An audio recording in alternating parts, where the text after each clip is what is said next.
bbiri ez'akawungezi zimaze okukoona gyebale gyotusizaako engalo akawungezi k'olwaleero kadde kamawulire gaffe amalindirire ng'ogakutuusaako nze muzzukulu wa Mbaziira Ssenyonga Beka Mulindi. Kansooke nkulage emitwe gyaffe emikulu egikozaagwa olwaleero n'oluvannyuma nkusosootolere tovaawo.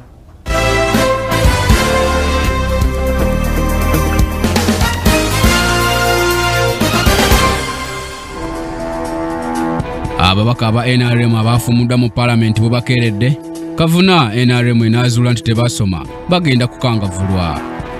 Ekitongole ekivunanyizibwa ku nguudo mu ggwanga ekya Uganda National Roads Authority kigenda kwekebejja amakampuni gonna agazimba enguudo wano okuzuulamu agalina ebisaanyizo. Akakiiko akavunanyizibwa ku by'okulonda kalangiridde okulonda mu disitulikiti ez'Akasalwa bagenda kulonda omubaka omukyala n'abakulembeze mu gavumenti ez'ebitundu. Songo okuwandiisa ebibiina by'emizannyo kukomekkerezeddwa leero ensonga za FUFA okugaana okwewandiisa akakiiko kakyazeetegereza.